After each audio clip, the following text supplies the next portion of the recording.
And like a good neighbor, State Farm agent Greg Mullen is there. Let Greg Mullen work with you to get the discounts you desire and the coverage you need. State Farm agent Greg Mullen. I mean, Dave, how shocking would this be if the Bee Diggers fell to 0-3? Well, that'd definitely be shocking because it's something we're just not used to around here.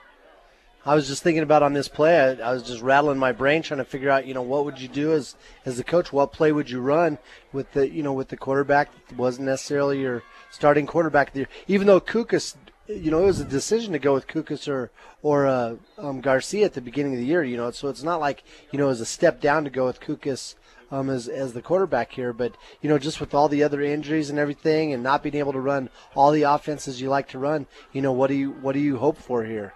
And it might be just maybe a pass interference penalty against Rifle.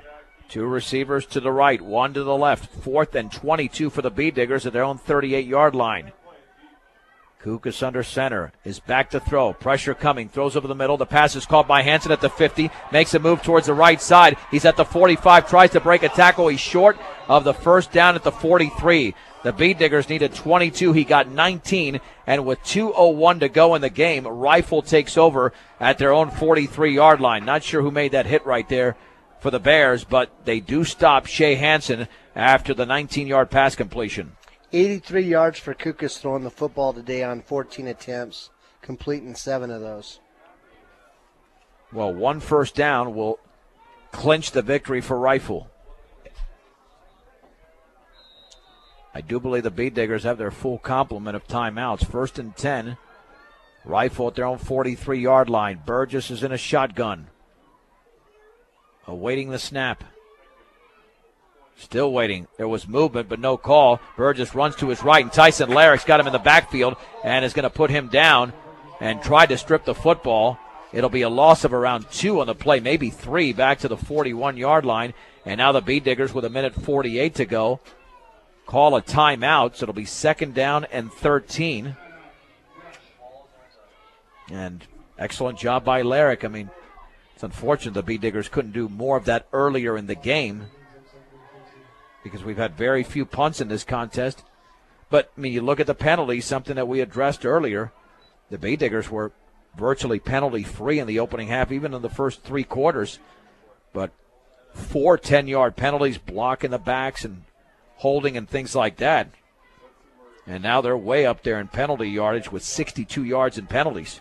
And those things are all indicators of being tired, a little bit tired, and playing a team that's running east and west a lot on you and making your defense, tire out. And then all of a sudden you're out of position on offense and you have to hold or you have to block in the back to make the play because you couldn't get your feet going. 2nd and 13 for Rifle with 1:48 to go. Burgess will take off with the football. He's got nothing, maybe a yard, as it was read beautifully by Kyle Muir at the 41-yard line. And the Bee Diggers have not called another timeout yet with 1:32 to go. Yeah, I wonder if they took a timeout earlier in this half and have to not save that timeout, but have to let time roll off the clock, and then they'll have another one. So they might be down to 1 timeout.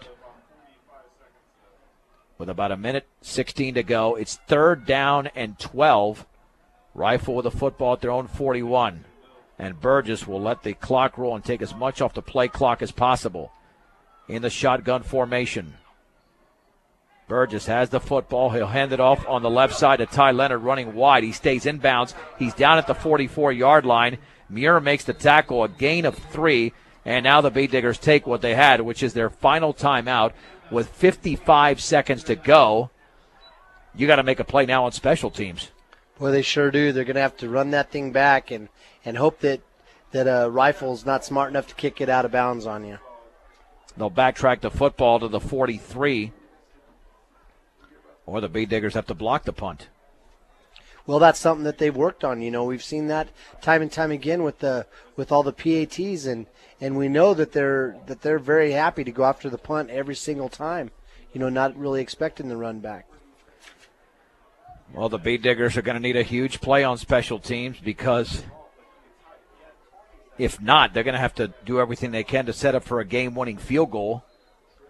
And we know that field goals are not something that have been part of Brush's repertoire in a long time.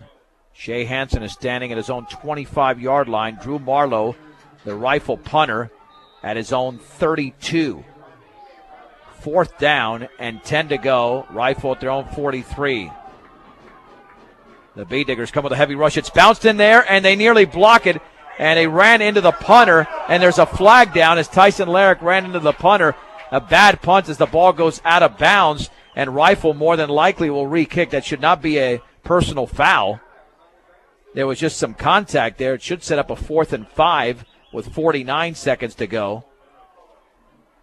Boy, there was very little contact, Dave, but there was, running into the punter. And I'm not sure where the ball went out of bounds, but it was a very short kick. It would have been somewhere over here around the 50. I don't know if it was even a 10-yard really? punt. Wow. Yeah, it was. I mean, I lost the ball landed over here on the track. Okay, yeah, because I lost sight of the ball once I saw the flag being thrown. Yeah, so Rifle obviously has to take that. So it's 4th and 5 at the 48. Now the Bee Diggers cannot make that mistake again. If not, it'll be a first down. In fact, they got to make sure they don't line up off sides or rush the punter too early. They don't have that leeway now. 4th and 5 at the 48. Awaiting the snap is Marlowe at his own 37. There it is, a little bit high. Here come the Bee Diggers. Lara can't get to the football. Excellent punt, and it's going to roll inside the 10-yard line to the 5 and out of bounds at the 4, maybe the 3. At the 4-yard line. That's the play of the game on special teams by Drew Marlowe. An outstanding punt of 48 yards, and it goes out at the 4-yard line of the Bee Diggers with 42 seconds to go, and now the Bee Diggers need a miracle. Yeah, I think Hansen was thinking that thing was going out of bounds. It looked like it was going out of bounds, and you could believe Rifle's coaches were telling the kid to make sure he kicked it over to the sideline and out of bounds just to keep Hansen from having the opportunity to run it back, but nobody ever dreamed it was going to roll right down the sideline and go out of bounds on the 3. 1st and 10 for the Bee Diggers, and officially it's the 4-yard line. Kukas under center is back to throw in the end zone. The slant pass is going to be dropped by Hansen, wide open at the 10. 39 seconds to go. He might have been able to get a first down. Yeah, at this point, you got to go maybe for a hook and ladder or something unconventional that Rifle is not expecting, although I'm sure they're trying to get ready for anything at this point. They've got to catch the football. The one thing, Diggers can't hang their heads or put their hands up in the air or anything like that because there's still enough time on the clock to run, 97 yards. 2nd down and 10 from the 4-yard line with 39 seconds to go. Kukas back to throw from his end zone. Here comes the pressure. That slant's going to be picked off by Martinez at the 20-yard line, running to his right to the 15 to 10, cuts back inside. He dives, and is he into the end zone? He is. It's a touchdown. A late flag is thrown. And Rifle now leads 32-25. You can tell the Diggers were down and out because as he was running down the field, you didn't see a lot of Diggers chasing after him. A lot of them were watching him just run into the end zone.